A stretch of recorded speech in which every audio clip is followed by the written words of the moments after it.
안녕하세요. 저는 마트에서 공산품 진열, 주로 박스 나르는 일을 하는 30대 남성입니다. 예전에는 몰랐으나 요즘은 잘 진열된 제품들을 보며 혼자 뿌듯함을 느끼기도 합니다. 아무래도 마트 바깥 세상이 분홍빛 봄으로 물들어서 괜히 더 그런 것 같지만요. 그래도 이 일이 무거운 박스를 많이 들었다 놨다 하는 일이라 몸은 힘들지만 저한테는 다른 곳에서 일하던 때에 비하면 나름 재미도 있습니다. 저는 어렸을 적부터 보육원에서 자랐습니다. 제가 그곳에 사는 게 부모로부터 버려져서라는 걸 알고 나서부터 제가 부모가 없는 아이라는 것에 대해 별다른 감정이 들지 않았습니다.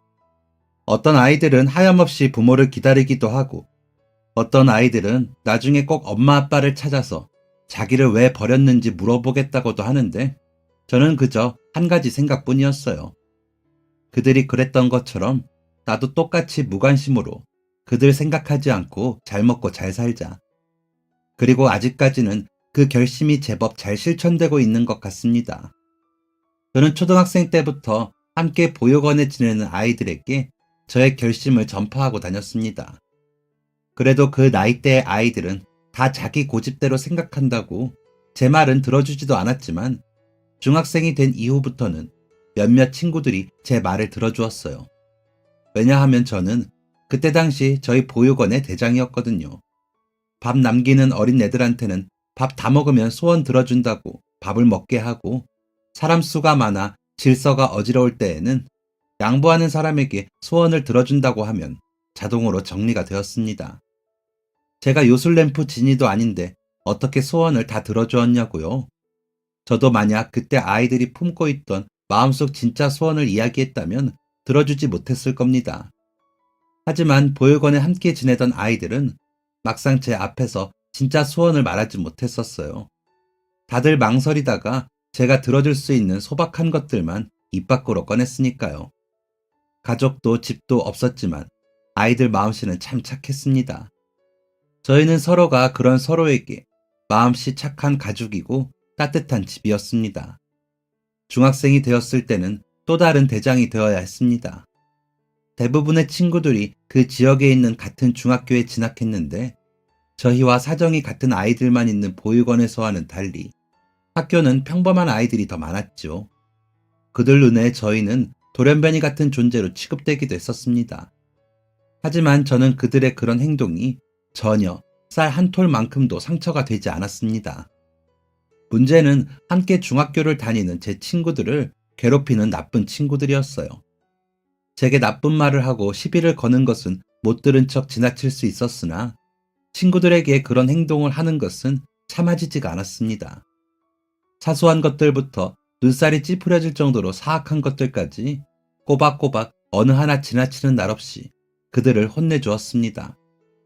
학교에서는 그런 저를 골치 아파했지만 이야기를 들어보면 저는 골칫덩이보다는 정의의 사도에 가까웠기에 저를 어쩌지 못했고 친구들에게 저는 영웅이 되었습니다.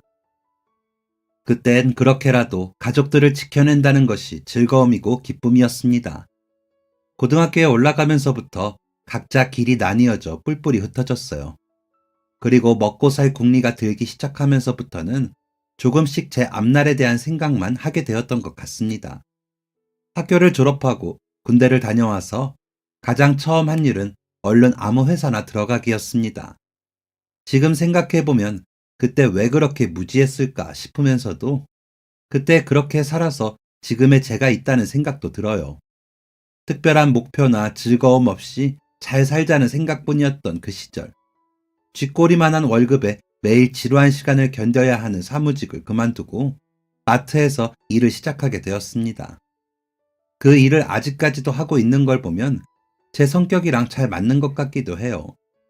확실히 몸을 움직여야 머리도 돌아가는 것 같고 제 개인적으로는 그렇더군요. 물론 저와 다른 분들도 분명 많이 계시겠지만요.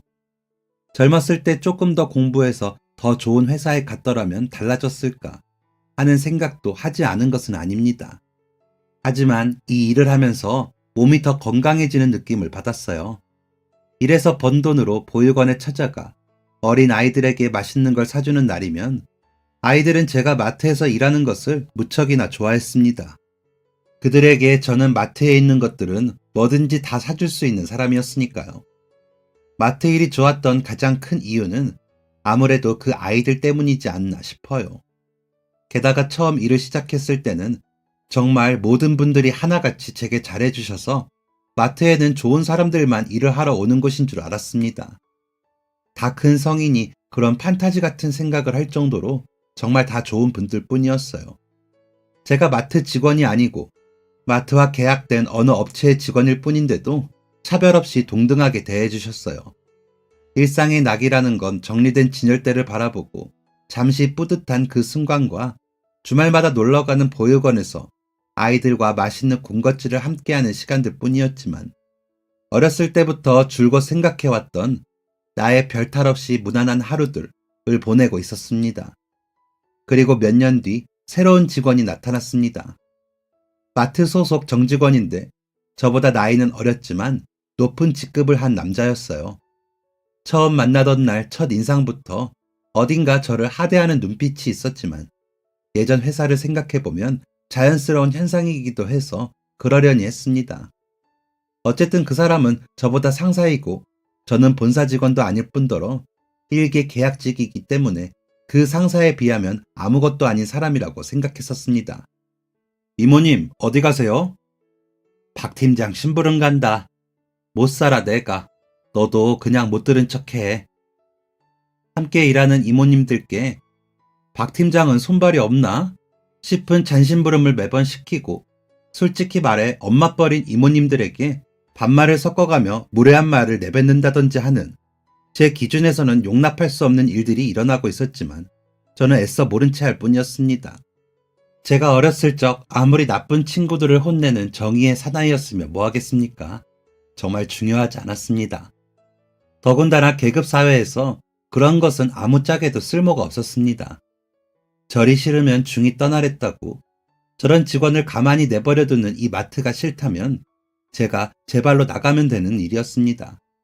그게 아니라면 제가 다시 학창시절로 돌아가 공부를 열심히 해서 지금 이 자리가 아닌 저 팀장보다 더 높은 직급을 가지면 되는 일이었습니다. 하지만 마트를 떠나기에 이미 저는 그곳이 좋았고 다시 학창시절로 돌아가는 것은 현실적으로 불가능한 일이었습니다. 체념하고 적응하고 받아들이는 것, 그것이 유일한 해결책임을 저는 너무나도 잘 알고 있었습니다. 저까지 사람이 뒤바꾸어 보겠다고 한들 바뀌어지지 않을 것이라는 확신이 있었던 것이죠. 저는 그 팀장을 보며 마음속으로 반복해서 외웠어요. 저 인간은 저 맛에 일하고 있는 것이다. 그저 이런 나물, 저런 나물이 밥상에 오르는 것처럼 저런 인간 유형도 세상에 존재하는 것뿐이다. 괜히 말 섞어가며 감정 소모를 하지 말자. 그렇게 마음속 평화를 혼자 써내려가며 최대한 그 팀장과 엮이지 않는 선에서 하루하루를 보내던 어느 날, 평소와 같이 진열할 상품을 나르던 중 마트 한쪽이 요란한 것이 눈에 들어왔습니다. 한 여자가 당황한 얼굴을 하고 마트 출입구 센서 쪽을 우왕좌왕하며 걷고 있었고 여자가 움직일 때마다 센서가 요란하게 울리고 있었습니다. 마트에서 도난 사고를 방지하기 위해 설치해둔 도난 센서였습니다. 몇몇 직원들이 그 손님의 곁으로 가서 무언가를 이야기하고 있는 듯 보였어요. 손님은 계속 아니라고 항변하는 듯 했고 직원들은 센서가 울렸으니 일단 절차상으로 확인이라도 하려고 손님을 달래고 있었습니다. 곧 사무실로 모셔가겠거니 단순한 센서 고장이겠거니 하고 등을 돌리려는데 팀장이 구두굽 소리를 내며 그쪽으로 달려갔습니다. 센서는 고장 안 나요, 손님. 죄송하지만 저희가 구매하신 것들 확인 좀 해봐야겠어요. 가방 안도 보여주시고요. 가방까지요? 저 결제 다 했고 영수증하고 카드도 보여드릴 수 있어요. 결제하는 거 CCTV로 확인하시면 되잖아요. 손님이 계산대에서 결제하신 상품들 말고 매장 돌아다니면서 몰래 가방 속에 담으셨을 수도 있잖아요. 매장 전체 CCTV 일일이 확인하는 것보다 손님 가방 열어보는 게 더 빠르니까요.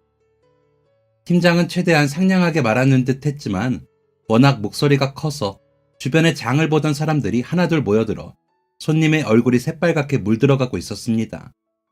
손님은 하는 수 없이 알겠다고 가방을 열어 팀장에게 보여주었는데 팀장은 그렇게 보는 게 성에 차지 않았는지 바닥에 쪼그려 앉아 가방에 담긴 내용물들을 하나하나 바닥에 꺼내놓기 시작했어요. 팀장의 행동에 사람들이 조금씩 술렁이기 시작했습니다. 아마 정말 가방에 뭐가 있어서 하는 행동처럼 비추어졌겠지요. 지금 뭐 하시는 거예요? 손님의 가방에서 소지품을 꺼내어 바닥에 늘어놓는 팀장에게 손님이 소리쳤습니다. 바닥에는 화장품이나 지갑뿐만 아니라 여성용품까지 꺼내어져 있었어요.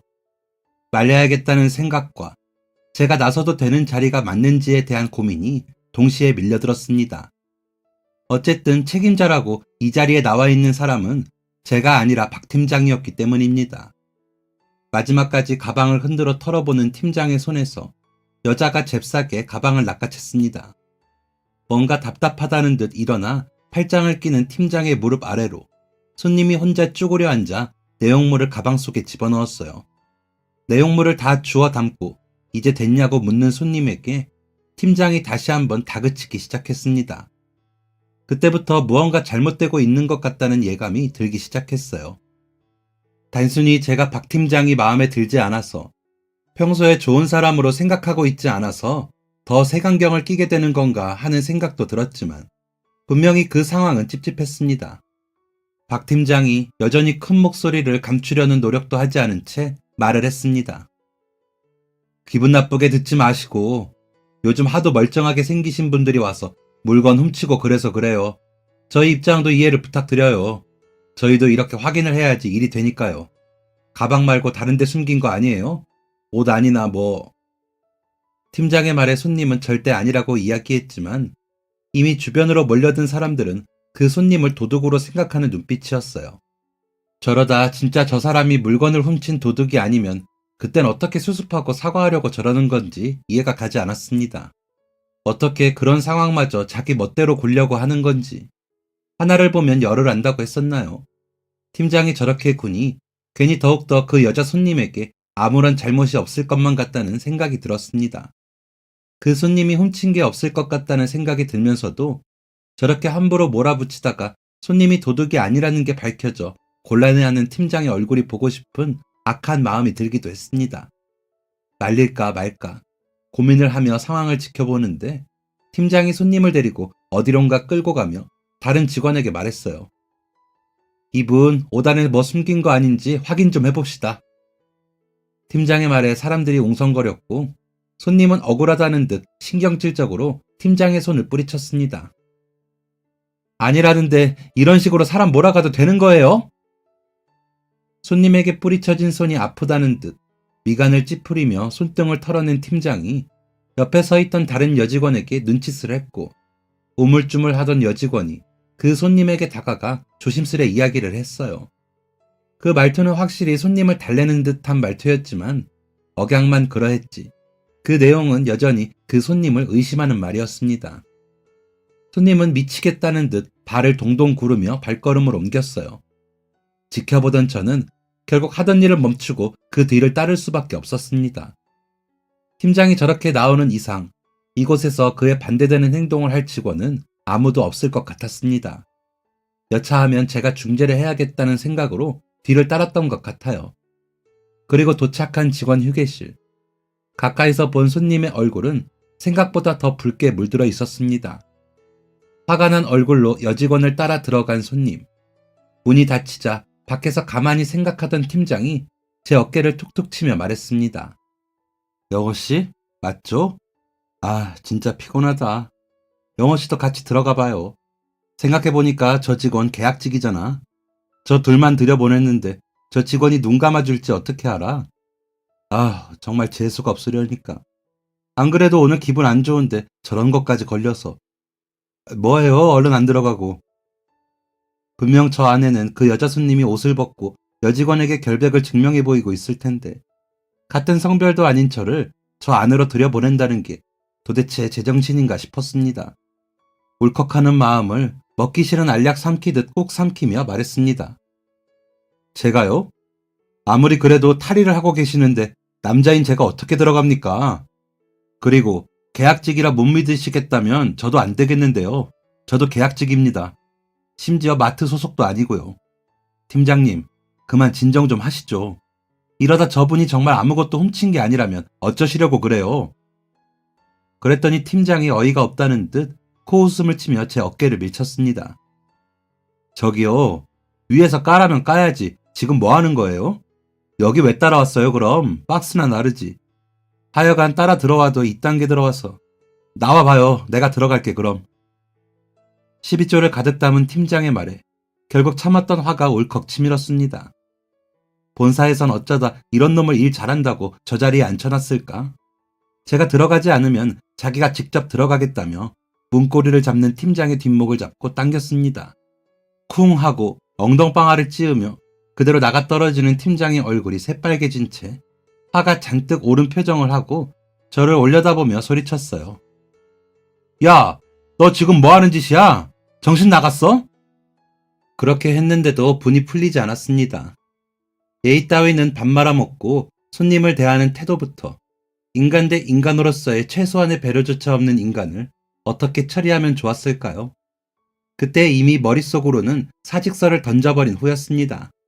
말이 곱게 나가지도 않았어요. 덩달아 흥분한 저의 목소리가 휴게실 복도를 쩌렁쩌렁 울렸습니다. 팀장님은 제정신입니까? 어떤 정신머리면 손님이, 그것도 여자분이 탈의 중인 곳 문을 벌컥 열고 들어가려 하십니까? 저 고객님이 도둑질을 했다는 정황이라고는 고작 보안기계 알림 울린 거 그거 하나밖에 없는데 진짜 아니면 어쩌려고요? 휴게실을 이용 중이던 몇몇 직원들이 소란스러운 소리를 듣고 몰려들었고 그때 문이 열리고 여직원이 나왔습니다.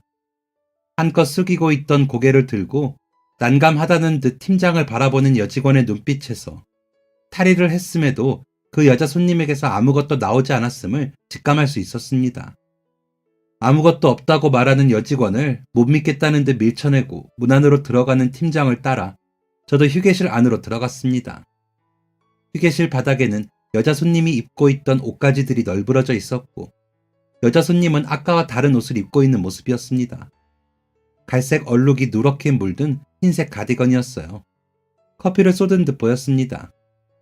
팀장은 그런 손님의 모습에도 아랑곳하지 않고 바닥에 널브러진 손님의 옷가지들을 발로 툭툭 차며 물었습니다. 옷이 바뀌셨네? 손님, 이러다 진짜 큰일 나세요. 경찰서 가고 싶어요? 저 직원이 같은 여자니까 그냥 한번 봐주겠다고 하던가요? 팀장님, 그만하시죠, 진짜. 제가 말리려고 말을 하던 그때였습니다. 눈가가 촉촉해진 얼굴로 갈아입은 옷의 단추를 마저 여미던 손님이 손에 들고 있던 영수증을 팀장의 얼굴에 던졌습니다.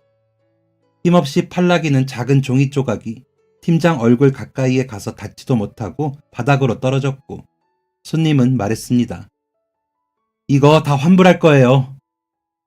그 말을 듣고 보니 이 옷이 저희 마트 안에 있는 옷가게 제품이라는 것을 알 것 같아 영수증을 급하게 주워들었습니다. 다 여기서 산 옷들이니까 환불해달라는 손님의 목소리가 재차 들려왔고 저는 그대로 그 자리에 무릎을 꿇을 수밖에 없었습니다. 영수증 너머 손님이 벗어놓은 새 옷들 사이로 미처 제거되지 못한 도난 방지 택이 눈에 들어왔기 때문입니다. 눈을 의심하며 옷을 집어들고 재차 확인했지만 단추같이 생겨 자칫 혼돈할 수 있는 그 작고 동그란 물체는 분명 도난 방지 택임이 틀림없었습니다. 예상하건대 옷가게 직원이 실수로 제거하지 못하고 그냥 들인 것 같았어요. 명백한 우리 측 잘못이었습니다. 그것도 제대로 확인하지 않고 끝까지 손님을 하대한 팀장이 멍청하고 한심했어요. 저는 꿇어앉은 무릎을 다시 바로 하지도 못한 채 문제의 그 옷을 손에 쥐고 손님에게 사과를 드렸습니다. 차마 고개를 들고 얼굴을 바라볼 수도 없어서 하염없이 손님의 발끝만 바라보면서요. 짐을 다 뒤지고 옷까지 벗어 보이면서 수치스러움 속에 결백을 증명했는데 고작 직원 실수로 일어난 일이었다니 이야기를 들으면 손님이 얼마나 억울하고 화가 나실까 죄송하고 걱정되었습니다. 손님, 정말 죄송합니다. 여기 옷에 도난 방지택이 붙어 있어서 기계가 울린 것 같아요. 손님이 황당하다는 듯 한숨을 쉬는 소리와 당황한 팀장의 되묻는 소리만 휴게실 안을 채웠습니다. 영수증과 옷에 붙은 도난 방지택을 번갈아 바라보던 팀장이 절규하듯 무릎을 꿇었습니다. 죄송합니다. 제가 여기까지는 미처 생각을 하지 못하고 죄송합니다. 손님, 죄송합니다. 그러게 제가 아니라고 몇 번이나 말씀드렸잖아요. 팀장의 사과에 손님이 맞받아치듯 대답을 하셨고 다행히 싹싹 빌 모양인 팀장을 보며 한숨을 돌리던 그때 손님의 말을 듣고 팀장이 손님에게 매달리듯 양손을 붙잡기 시작했습니다. 어머, 왜 이러세요? 손님의 당황한 목소리가 제법 크게 울렸어요. 그의 질세라 더 큰 목소리로 손님의 손을 잡고 늘어진 팀장이 죄송하다는 말을 반복해서 하기 시작했습니다. 대체 뭐 하시는 거예요? 이거 놓고 말하세요. 왜 남의 손을 잡고 그래요? 무섭게. 팀장은 죄송하다고 반복해서 이야기하면서도 무릎을 꿇고 손님에게 매달려 잡은 손을 놓아주질 않았습니다. 손님이 쉽게 사과를 받아줄 것 같지 않자 그런 행동을 하는 듯 했어요. 사과를 하기에 그래도 인간이긴 한가 보다 했는데 제 생각이 틀렸던 것입니다. 자기보다 약한 존재를 힘으로 제압하려는 더럽고 추악한 생각. 그동안 보았던 팀장의 인간성이 제가 잘못 보았던 게 아니라는 생각이 들었습니다. 화가 머리끝까지 치솟아 견딜 수가 없었어요. 1초도 더 인간 취급해주기가 싫었습니다. 저는 힘을 주어 팀장을 떼어내고 다시 한번 손님에게 고개 숙여 사과를 드렸어요. 떨어져 나가 구석에서 팔을 움켜쥐는 팀장의 분한 숨소리가 기분 나쁘게 들려왔습니다. 그제야 뒤늦게 연락을 받고 달려온 실장님 두 분이 문을 열고 들어오셨고 한 분은 고객님에게부터 사과를 드리고 한 분은 팀장님에게부터 상황 설명을 듣게 되셨습니다. 저는 팀장이 사실대로 이야기를 전했는지 옆에서 두 눈을 부릅뜨고 지켜보았어요. 이윽고 실수를 한 옷가게 직원까지 한자리에 모였고 사과를 하는 직원의 옆에서 매니저라는 사람이 말하기를 아직 일한 지 얼마 안 된 직원이라 실수를 했던 것 같다며 다 제대로 교육하지 못한 저의 불찰이라고 고개를 숙였습니다. 정말 안타깝고 마음이 좋지 못한 순간이었습니다. 하지만 이미 화가 잔뜩 나 있을 법한 상황인데도 손님은 덜덜 떨리는 목소리를 감추기 위해 숨을 고르며 차분히 말씀하셨어요. 아니요, 직원분도 매니저님도 사과하실 것 없어요. 여기 다른 직원분들도 저한테 사과하실 필요 없고요. 물론 도난 기계가 울렸으니 저를 의심하시는 건 다 이해해요. 하지만 꼭 이렇게까지 하셨어야 했는지 저분한테 묻고 싶어요. 저 그냥은 못 넘어가겠어요. 어떡하실래요? 설마 뭐 하는 곳인지도 모르는 이런 공간에서 모르는 사람 앞에 세워두고 죄인처럼 옷 다 벗게 만들어 놓고 죄송합니다 한마디로 책임지려는 건 아니죠? 여기 이 직원분이 옷에서 도난방지택 붙어있는 거 확인 못하셨더라면 저는 저 마트 문을 나서는 순간까지도 도둑 취급받는 시선을 견뎌야 하고 수치스러운 마음으로 나서야 했을 거 아닌가요? 손님의 말에 실장님은 꼭 그에 맞는 합당한 징계나 해고 처리를 진행하겠다고 고객님에게 다시 한번 사과를 하셨고 어느 정도 정리된 상황에 다 함께 휴게실 밖을 벗어났습니다. 문 밖에서 기다리고 있던 계약직 여직원이 제게 어떻게 됐느냐고 물어오더군요. 상황을 다 설명해주고 나니 가슴을 쓸어내린 직원이 난감하고 죄송해서 어떡하느냐고 발을 동동 굴렀습니다. 그때 마지막으로 휴게실에서 나온 고객님이 저희를 발견하고 앞에 멈춰 섰어요. 울다가 나오신 건지 콧잔등이며 눈가가 붉게 물들어 있었습니다. 냅다 고개를 90도로 숙인 직원이 큰 소리로 고객님에게 사과를 했습니다. 죄송합니다. 그제야 주변에서 호기심에 자리를 떠나지 않고 있던 손님들이 눈에 들어왔어요. 아, 손님이 이대로 소리 없이 저들 사이를 지나간다면 끝까지 도둑으로 오해받을지도 모르겠다. 저는 고개 숙인 직원을 따라 똑같이 90도로 허리를 굽히고 큰 소리로 말했습니다. 고객님, 죄송합니다. 저희 직원 실수였습니다. 죄송합니다. 모두가 들으라는 듯 큰 소리로 사과를 드리던 그 순간에 웅성거리는 사람들로 인한 창피함은 눈꼽만큼도 없었습니다. 그저 못난 팀장을 둔 죄로, 못난 단체에 속했다는 죄로 대신해서 진심 어린 용서를 구하고 싶었어요. 많은 사람들 틈에서 순식간에 도둑으로 오해를 받고 얼마나 성가시고 난감했겠습니까? 그렇게 손님은 괜찮다며 손을 흔들고 또각또각 출입구로 멀어졌습니다. 그런데 잠깐의 해프닝이 끝이 나고 이제 제 자리로 돌아가서 남은 업무를 마무리하기 위해 발걸음을 돌리던 그때 멀어지던 발걸음 소리가 다시 가까워지더니 그 손님이 저를 불렀습니다. 저기요, 직원분. 제 누명 풀어주신 게 고마워서 그런데 몇 시에 퇴근하세요? 밥 사드릴게요. 갑자기 다시 돌아와 제게 밥을 사주겠다는 손님의 말을 저는 왠지 사양할 수가 없었습니다. 평소에 저라면 끝내 사양했겠지만 오늘아 잔뜩 붉어진 눈가와 콧잔등이 자꾸 마음에 걸렸거든요. 처음부터 팀장을 더 강하게 말리지 못한 저의 불찰인 것만 같았습니다. 얼떨결에 약속 장소를 정하고 다시 업무를 보던 중 실장님으로부터 연락을 받고 사무실로 찾아갔습니다. 그곳에서 저는 팀장이 꼭 해고될 수밖에 없도록 그날 있었던 모든 일을 말씀드렸어요. 그렇게 일을 마무리하고 약속 장소로 나가서 다시 만난 손님은 좀 전과는 달리 아주 밝은 얼굴을 하고 저를 반겨주셨습니다. 괜히 어색하고 불편한 마음이 들 정도로 말이지요. 그리고 어색한 분위기 속에서 밥을 먹다 그 손님의 입에서 나온 말에 저는 그 자리에 얼어붙을 수밖에 없었습니다. 나 기억 못하겠어? 밥 먹는 내내 고개를 숙이고 밥그릇만 내려다보고 있었는데 그제야 얼굴을 자세히 들여다보게 되었거든요. 기억 못하겠냐는 질문에 당황해서 얼굴을 들여다보다가 그만 칠칠 맞지 못하게 밥 먹던 숟가락을 떨어뜨리고 말았습니다. 경황이 없어 그 전까지는 전혀 눈치채지 못했는데 손톱 달처럼 둥글게 휘어진 눈매와 한쪽으로 쏙 파고든 보조개 같은 것들이 놀랍도록 어디서 많이 본 얼굴이더라고요. 기억 못하겠나 봐. 그럼 잠깐 눈 좀 감고 있어. 기억이 날 듯 말 듯한 제가 답답했는지 손님은 저더러 잠시 눈을 감아보라고 했습니다. 왜 눈을 감으라고 하는지가 궁금하기보다는 대체 누구기에 저를 알고 있는지가 더 궁금했어요. 그리고 눈을 다시 떠보라는 손님의 말에 눈을 떴을 때 웃음이 빵 터져버리면서 기억 속 퍼즐 조각이 맞춰졌습니다. 앞니에 검은 김 조각을 붙이고 희죽 웃어 보이는 그 얼굴은 영락없는 내 친구 희진이었습니다. 놀라기도 했지만 반가운 웃음이 먼저 새어나왔습니다. 너 앞니 생겼구나? 제 말에 희진이는 혀로 김을 떼어 먹으며 약 오른다는 듯한 표정을 지어 보였어요. 이런 곳에서 이렇게 다시 만나게 될 줄은 정말 몰랐습니다. 그도 그럴 것이 희진이는 제가 어릴 적 지내던 보육원에서 같이 자랐던 아이였습니다. 명랑하고 밝은 성격에 남자아이 여자아이 할 것 없이 두루두루 잘 지내던 성격이었어요. 보육원에서는 희진이만큼 밝은 아이가 없었습니다. 어렸을 때부터 그런 희진이와 서로 참 많이 장난치며 자랐던 기억이 나거든요. 하지만 희진이의 그런 모습은 보육원 안에서만 볼 수가 있었습니다.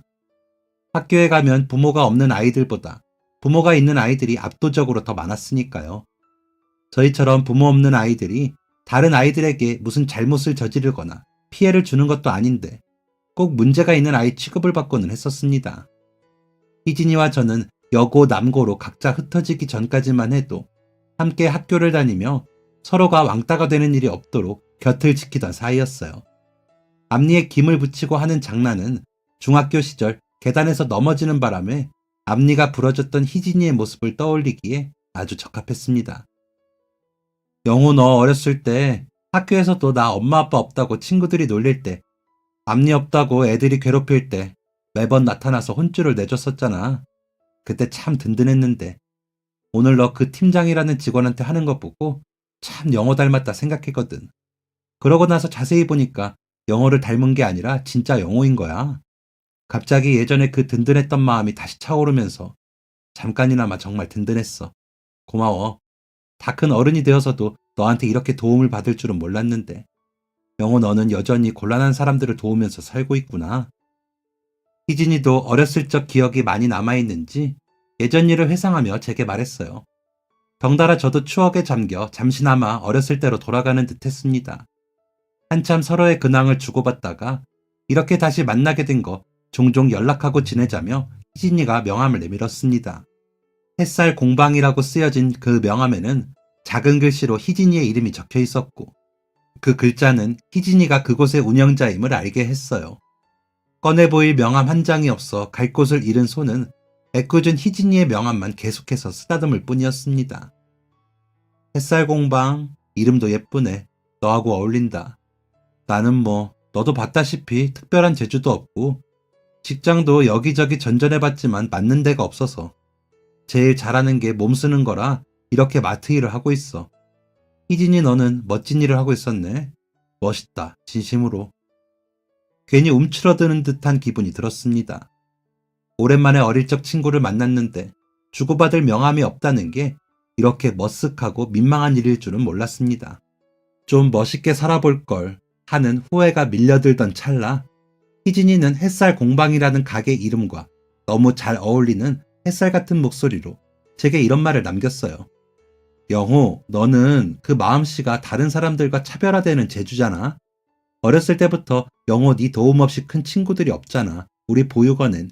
그게 얼마나 대단한 재주야. 나도 이거 명함만 좋지. 아직 아무 수익이 없는 상태인데 뭐. 아, 대한민국에서 성공하기 이렇게 힘든 건 줄은 진짜 몰랐어. 그치? 아무것도 모르고 공부만 하던 학생 때로 다시 돌아가고 싶다. 성공하기 힘들다고 너털 웃음 짓는 희진이의 뒤로 제 마음씨가 다른 사람들과 차별화되는 재주라는 말을 몇 번이고 다시 떠올렸습니다.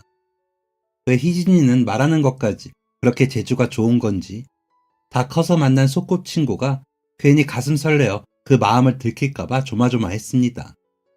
오랜만에 만난 친구가 듣기 좋은 소리를 해주니 그 상대가 남자이건 여자이건 가슴이 벅차고 괜히 쑥스러운 것은 자연스러운 현상이었어요.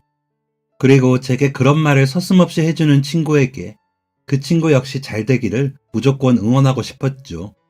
다음날 팀장이 해고 처리되었다는 소식을 전한다는 핑계로 희진이에게 연락을 했습니다. 그날 후로 저희는 아주 자주 만나서 밥을 먹었고요. 취미가 뭐냐고 묻는 희진이에게 딱히 대답할 말이 없어 머리를 굴리다 창문 밖에 사진관이 눈에 들어왔고, 잘 찍지는 못해도 찍는 걸 좋아한다며 사진이 취미라는 거짓말까지 늘어놓았어요. 자기네 공방에 놀러와서 함께 작품을 만들어 보자는 말에 두텁고 재주 없는 손으로 작고 아기자기한 소품들을 만들겠다고 씨름을 하기도 했습니다. 그런데 어느 날에 희진이가 소품을 만들다가 무심한 말투로 제게 말하더군요. 영호야, 너 근데 사진 찍는 게 취미라면서 한 번도 사진 찍는 꼴을 못 봤다? 거짓말이지? 사진 촬영이 취미라는 말. 내가 너를 모르니? 그런 걸 왜 지어내고 그래? 갑자기 허를 찌르는 희진이의 말에 등줄기를 타고 식은땀이 주룩 흐르는 기분이었습니다. 컨셉을 잡고 연기를 하려면 그럴듯하게 했어야 했는데 너무 갑작스럽게 지어낸 취미라 까맣게 잊고 있었던 것이 희진이에게 딱 덜미를 잡히고 만 것입니다. 제가 아무 말도 못하고 있자 희진이가 주머니에서 카메라 하나를 꺼내어 제게 건네었습니다. 포장 필름도 그대로 붙어있고 한눈에 보아도 새 카메라였어요. 어리둥절한 마음에 받아들지도 못하고 가만히 서 있는 제게 희진이가 참 사람 환장하게 만드는 말을 건넸습니다. 쏙 들어가는 보조개가 참으로 얄미웠어요. 난 너 말만 믿고 냅다 카메라부터 샀는데 줄 기회가 없는 거야. 네가 사진 찍을 때 깜짝 놀라게 해주려고 했는데 그래도 뭐 어쩌겠어. 이왕 이렇게 된 거 카메라 배워. 꼭 잘해야 할 필요는 없으니까 네가 재밌을 정도로만 한번 해보라는 말이야. 아, 산지 좀 돼서 그거 환불도 안 돼. 갑자기 카메라를 배워보라며 새로 산 카메라를 선물한 희진이 때문에 저는 부담감을 안고 카메라를 배워야 했습니다. 그리고 곧장 빠져들게 되었어요. 그때 제가 혼자서 여기저기 돌아다니며 풍경을 담지는 못했었고 주로 희진이네 공방이나 카페 같은 곳에서 작업을 하는 희진이를 담거나 희진이가 만든 소품을 담거나 했었습니다. 희진이는 왜 맨날 같은 것만 찍느냐며 짜증을 냈지만 저한테는 왜 매번 다른 것처럼 느껴졌는지 모르겠어요. 아무래도 그때부터 저는 희진이를 지독하게 짝사랑했는지도 모릅니다. 옆에서 무조건적인 응원을 하고 희진이를 힘들게 하는 것들은 제가 다 치워버리는 것만 하면 되겠다고 생각했었는데 사람 욕심은 참 끝이 없는 것이더라고요. 사랑을 이루고 싶다는 생각은 하루가 멀다 하고 커져갔습니다. 정말 마음은 간절했지만 혹여 고백을 했다가 희진이가 저와 같은 마음이 아니라면 영영 다시는 못 보게 될까봐 섣불리 고백을 하지도 못했었어요. 지금 다시 그때로 돌아간다고 해도 저는 똑같은 메일을 보내고 있었을 것입니다. 희진이를 쟁취하는 것보다 희진이의 곁에서 희진이의 든든한 편이 되어 오래오래 머무는 것이 더 행복하다고 믿었으니까요. 그래서 저는 정말 지독한 희진이 편이었습니다. 공방 운영이 어려워서 늘 좌절할 때마다 늘 무조건 잘 될 거라고 응원을 퍼부었거든요. 솔직히 누가 들으면 그냥 팔불출이 하는 소리다 하고 넘길 정도로 조건 없는 응원이었습니다. 그리고 마침내 영호야, 이거 조회수가 왜 이래? 네가 조작한 거야? 조회수가 너무 많아. 사람들이 댓글도 쓰고 쪽지도 보내고 그랬네.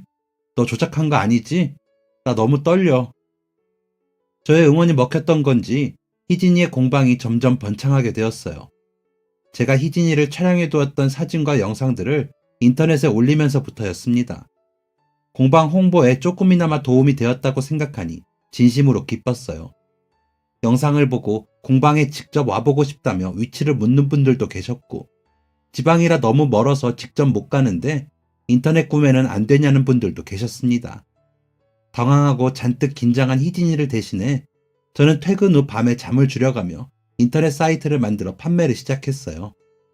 아기자기한 소품들을 하나하나 올려두고 나니 뿌듯함이 벅차 올랐습니다. 쪽지와 댓글로 질문을 하던 사람들이 기다렸다는 듯 구매를 해주셨고, 주말에는 공방 구경을 하러 온 손님들로 바빠서 제가 끼어들 틈이 없었어요. 물건을 만들고 파는 것에 이어 만드는 법을 배우고 싶어하는 손님들에게 강의를 시작한 지 3년째 되던 해, 희진이는 어느 누구 앞에서도 성공했다라고 말할 수 있을 만큼 멋진 사람이 되어 있었습니다. 그리고 그 해를 잊지 못하는 이유는 그렇게 멋진 여자가 그 해에 저에게 잊을 수 없는 선물을 했기 때문입니다. 좋아하는 사람이 생겼는데 그 사람한테 선물할 옷을 고르고 싶다고 같이 백화점에 가달라고 하더군요. 가슴이 아팠지만 왜 옆에 있는 나는 못 보느냐고 울어버리고 싶었지만 저는 희진이에게 그저 친한 친구일 뿐이었어요. 좋아하는 사람의 선물을 부담 없이 함께 고르러 갈 수 있는 편안한 친구. 최대한 친구로서 희진이를 돕기 위해 몇 번이나 마음을 가다듬으며 백화점을 돌아다녔습니다. 모든 선물을 다 고르고 밥을 먹으러 들어간 식당, 화장실에 다녀온다던 희진이가 자리에 돌아와 제게 내민 것은 그 전까지 백화점에서 함께 골랐던 그 옷이었습니다. 리본까지 묶어 정성스럽게 포장해왔던 그 쇼핑백이 왜 제 품에 있는 건지 실감이 나지 않았어요. 얼떨떨한 마음과는 달리 코끝은 시큰 저려오고 있었습니다. 무슨 말을 해야 할지 한 번도 상상해 본 적 없는 순간이라 그대로 뇌가 얼어붙은 것만 같았어요. 그런 제가 답답하지도 않은지 희진이가 먼저 얼굴을 붉히며 제게 말했습니다. 영호, 너라면 아마 죽을 때까지 나 좋아한다는 말 못하고 살 것 같아서 어떨 때는 심술이 나서 나도 죽을 때까지 말 안 해야지 하다가도 진짜 이대로 우리 둘 다 결혼도 못한 채 늙어가면 너무 웃기잖아. 영호, 너는 나쁜 사람들한테 혼내줄 땐 말을 그렇게 잘하다가 그렇지 않은 평소엔 말을 참 망설여. 특히 너에 관한 일들은 말이야. 너만 아프면 되고 너만 힘들면 된다는 생각인 것 같아. 남들이 아프고 힘든 것보다 너 자신이 그런 게 더 낫다고 생각하는 건지. 영호야, 이제 나한테는 그러지 마. 나는 이제 너랑 같이 아프고 같이 힘들어주고 싶어. 기쁨은 나누면 배가 되고 슬픔은 나누면 반이 된다잖아. 너는 늘 네가 재주 없고 별 볼 일 없는 사람이라고 말하지만 지금 내가 먹는 차, 내가 사는 집, 내가 입는 옷 모두 다 영호 네가 있어서 나한테 온 행운이야. 네가 기쁨을 나누어 준 덕분에 내게 배가 되어 온 것들이지. 그 하나하나를 만들어 나가면서 단 한순간도 난 영호 네 생각을 하지 않았던 적이 없었어. 우리 이 말 하기까지 너무 오래 걸렸다. 그치? 이제 우리 친구 말고 연인하자. 조곤조곤 떨리는 목소리로 마음을 고백하는 희진이의 보조개가 예쁘게 피어났습니다. 그렇게 저의 마음속에는 영원히 지지 않는 태양이 떠올랐어요. 따스하게 햇살을 내리쬐어주는 사랑스러운 태양이 말입니다. 그날 마트에서 옷가게 직원이 도난방지택을 꼼꼼하게 잘 떼어줬더라면 저희 두 사람이 이렇게 만나게 되는 일은 아마 없었겠지요. 저희가 결혼을 하던 날, 그 직원분을 꼭 초대하고 싶었는데 그러지를 못했습니다. 그만둔 옷가게 직원에게 다시 연락을 취할 방법이 없었거든요. 혹시 저희의 이야기를 들으신다면 멀리서라도 감사 인사를 전하고 싶어요. 그때 그런 실수를 해주셔서 정말 고마웠다고 말이에요. 희진이는 그때 그 팀장이 무례해준 덕분에 저를 알아봤다며 그때의 불쾌감도 싹 잊고 고맙기만 하다고 우스갯소리를 합니다. 이렇게 잘 사는 저희 두 사람을 알게 되면 그 팀장님은 지난날 자신의 행동을 좀 더 반성하게 될까요? 저는 아직 마트 일을 하고 있지만 아내가 새롭게 문을 열어준 카메라라는 취미 생활에 흠뻑 빠져 소소하게 온라인 강의도 열고 있습니다. 아무런 경력도 유명세도 없는 저이기에 저의 강의를 들어주시는 분들은 아주 소수입니다. 하지만 요즘에 들어서야 비로소 이런 생각이 들어요. 이게 사람 사는 행복이고 사는 맛이구나 하고요. 그래서 저는 하고 싶은 것을 하며 그 안에서 만족하며 사는 사람들이 여전히 멋있습니다. 제 아내를 비롯하여 이 사연을 들어주시는 여러분들도요. 요즘 햇살이 참 따뜻하죠. 그래도 아직 일교차가 심하니 감기 조심 꼭 하세요. 돋아나는 새싹들처럼 힘차고 씩씩한 봄날이 되시기를 바랍니다. 여러분, 봄에는 모두 부자 되세요. 지갑도 좋지만 마음부터요. 저는 이번 봄 마음이 풍요로운 부자가 되기 위해 노력해보려 합니다. 감사합니다. 지금까지 사연 들어주셔서 감사합니다. 사연이 재밌으셨다면 구독과 좋아요를 눌러주세요. 감사합니다. 안녕히 계세요.